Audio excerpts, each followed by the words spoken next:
Cali, Colombia, década de 1960 y 70. Imagínate, una ciudad envuelta en miedo, ¿no? Ujú. Donde los susurros de una figura siniestra, el monstruo de los mangones, recorrían las calles. Exacto. No era solo un cuento para asustar niños, era un terror real. Cierto. Una persona, ¿Quién sabe? una leyenda aterradora, o tal vez un poco de ambas. Bueno, esa es la pregunta, ¿no? Tenemos artículos de prensa, informes policiales, incluso análisis del impacto cultural de este caso, listos para sumergirnos en este misterio. Claro que sí. ¿Qué te parece a ti lo más fascinante de este caso? Bueno, lo fascinante de la historia del monstruo es que no se trata solo de un relato de miedo, está entrelazada con la historia misma de Cali. ¿Cómo así?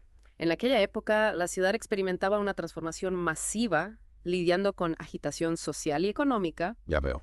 Esta atmósfera de incertidumbre creó el caldo de cultivo perfecto para que el miedo echara raíces. Es decir, la inestabilidad de la época preparó el escenario para que el monstruo surgiera. Podríamos decirlo así, sí. Pero hablemos de los hechos. Claro. Estamos hablando de entre 30 y 38 víctimas, en su mayoría niños pequeños. Así es. Y los detalles. Ok. Bueno, son escalofriantes. Agujas en el corazón, signos de tortura. Incluso se susurraba sobre el drenaje de sangre. Parece sacado de una novela gótica de terror. Y eso es precisamente lo que hace que este caso sea tan cautivador. Desdibuja las líneas entre la realidad y la leyenda. Exacto. El primer asesinato registrado fue el 5 de noviembre de 1963. Un joven vendedor de periódicos. Luego, a lo largo de noviembre y diciembre, el número de víctimas aumentó. Cada descubrimiento más espantoso que el anterior. Las autoridades intentaron inicialmente restarle importancia a los asesinatos, ¿cierto? Afirmaron que los cuerpos habían sido robados de los cementerios. Exactamente. Una teoría que, por supuesto, no convenció a nadie. No, claro que no. La evidencia y la indignación pública exigían la verdad. Los medios de comunicación jugaron un papel crucial al amplificar el clamor del público por respuestas. No se trataba de incidentes aislados, era un patrón, uno aterrador. ¿Y qué del caso de Alberto Garzón? En las fuentes se menciona que fue un punto de inflexión. Sin duda. En enero de 1964 se encontró el cuerpo de Alberto Garzón, un niño de 12 años. Este caso en particular conmocionó a Cali. La brutalidad, la edad de la víctima, Sí. todo contribuyó a intensificar el miedo en la ciudad. Entonces, ¿quién era este monstruo? ¿Un individuo? ¿Un grupo? Las fuentes mencionan comparaciones con Luis Alfredo Garavito, otro conocido asesino en serie colombiano. Correcto. Pero también existe la escalofriante posibilidad de que el monstruo nunca fuera capturado. Esa es una pregunta que nos deja con una sensación de inquietud. Totalmente. Si el monstruo nunca fue detenido, ¿desaparece realmente el miedo? ¿Podría esta figura, real o legendaria, seguir ahí fuera? Es un pensamiento que persiste mucho después de que los detalles del caso se desvanecen. Y lo que lo hace aún más aterrador son los detalles del modus operandi del monstruo. Las agujas en el corazón o el pecho, las señales de agresión sexual y tortura. Y luego están los rumores sobre las jeringas, el drenaje de sangre. Agrega un elemento casi vampírico al horror. ¿No crees que eso también contribuyó a la construcción del mito? Sin lugar a dudas. Esos rumores se nutrieron de miedos culturales profundamente arraigados sobre la profanación del cuerpo y el robo de la fuerza vital. Interesante. No se trataba solo de la violencia física, sino de este mal invisible, casi sobrenatural, que se aprovechaba de los inocentes. Y hablando de impacto cultural, no podemos olvidar la película de 1982, Pura Sangre, de Luis Ospina. Se inspiró directamente en el caso del monstruo, ¿no es así? Correcto. La película se centra en un personaje que necesita sangre fresca para sobrevivir a una extraña enfermedad.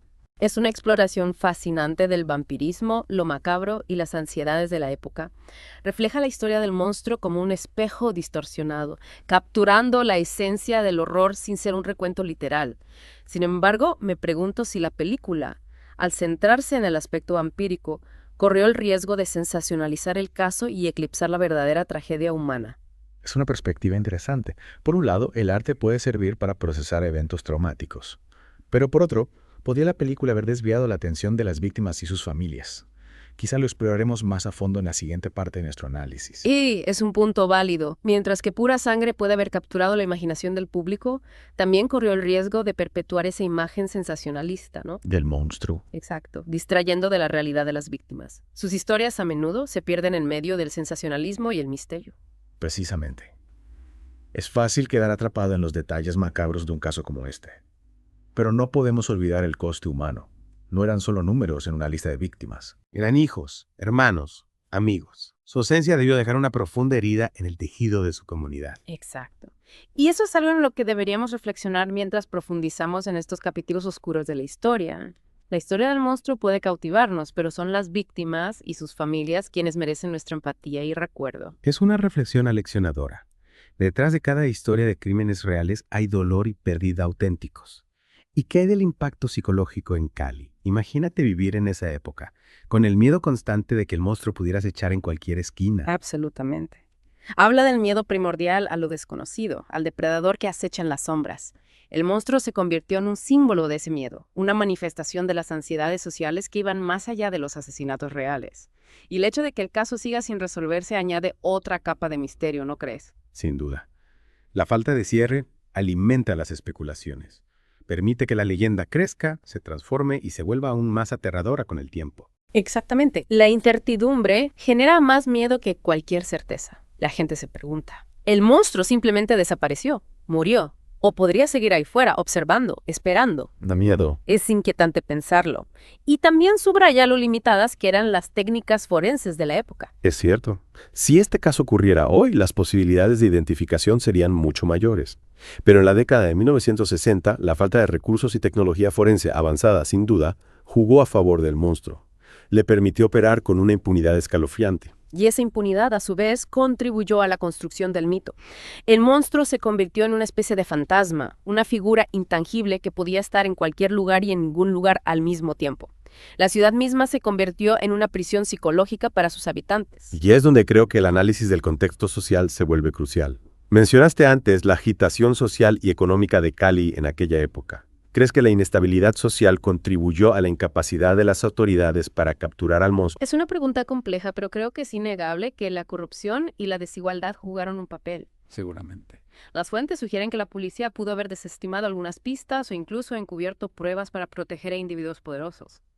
Es una posibilidad escalofriante, pero que encaja con el clima de impunidad que prevalecía en ciertos sectores de la sociedad caleña de la época. Siendo así, el monstruo no solo se aprovechó de la vulnerabilidad de sus víctimas, sino también de las grietas en el sistema. Exactamente. Se convirtió en un síntoma de un malestar social más profundo, un reflejo de la fragilidad del orden y la justicia en una sociedad en transición. Es una perspectiva realmente perturbadora, pero al mismo tiempo me parece esencial para comprender la magnitud del impacto del monstruo en Cali. No se trató solo de una serie de asesinatos, sino de una crisis que expuso las fallas de un sistema y el miedo que puede paralizar a una comunidad entera. Y es importante recordar que Cali, como cualquier ciudad, es más que sus momentos más oscuros. Por supuesto. Este caso, aunque es significativo, no define a la ciudad ni a su gente.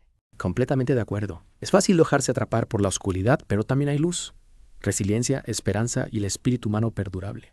Y la búsqueda de justicia. Aunque el monstruo nunca fue capturado, el caso sigue generando debate y discusión. Es un recordatorio de que debemos permanecer vigilantes, tanto para proteger a los vulnerables como para exigir responsabilidades a los responsables de tales actos. Entonces, al llegar al final de esta profunda inmersión, me quedo con más preguntas que respuestas. ¿Es normal el monstruo una persona real o un producto del miedo colectivo? ¿Quién sabe? Llegaremos a saber toda la verdad. ¿Y qué lecciones podemos aprender de este oscuro capítulo de la historia de Cali? Esas son preguntas que vale la pena considerar. Y tal vez esa sea la conclusión más valiosa de esta inmersión. No se trata de encontrar todas las respuestas, sino de participar en una reflexión profunda, cuestionar las suposiciones y buscar una comprensión más profunda. La historia del monstruo, ya sea real o legendaria, sirve como un crudo recordatorio de las complejidades de la naturaleza humana, el poder del miedo y la importancia de buscar justicia para quienes han sido silenciados. Es una historia que perdura, mucho después de que termine el podcast. Te hace pensar en las sombras que acechan en cada rincón de la sociedad y en el valor que se necesita para enfrentarse a ellas. Y nos desafía a recordar a las víctimas, a honrar su memoria y a trabajar por un futuro en el que tales tragedias no se repitan. Así que, a nuestro oyente, te dejamos con esta última reflexión. Profundiza en este caso si te interesa. Investiga el contexto histórico, explora el impacto cultural y saca tus propias conclusiones. El monstruo de los Mangones puede ser una figura envuelta en el misterio, pero las preguntas que su historia plantea sobre la justicia, el miedo y el lado oscuro de la humanidad son las que todos debemos afrontar.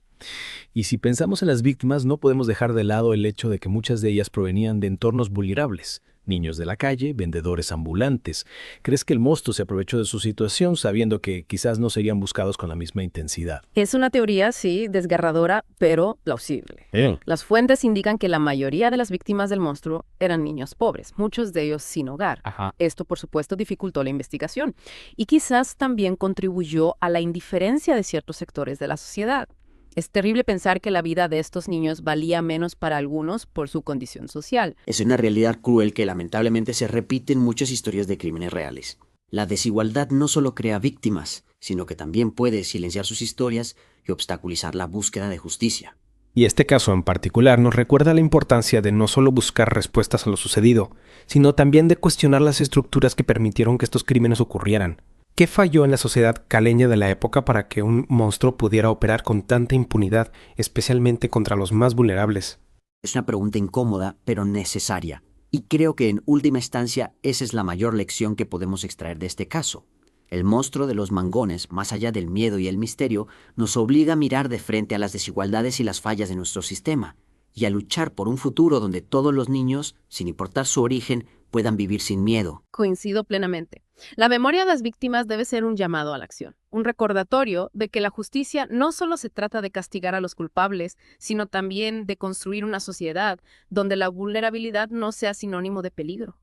Y eso implica abordar las causas profundas de la violencia y la desigualdad para que ningún monstruo, real o metafórico, pueda volver a arrebatar la vida de niños inocentes. Así que a nuestro oyente te invitamos a reflexionar sobre el legado del monstruo de los mangones. Cali, Colombia, década de Investiga, 1960 cuestiona, y 70. comparte tus Imagínate propias una ciudad conclusiones. envuelta en Pero, miedo, sobre ¿no? todo, recuerda a las susurros de una víctimas figura y siniestra, únete a la el lucha monstruo por de una los sociedad mangones, más justa y recorría segura las para calles. todos.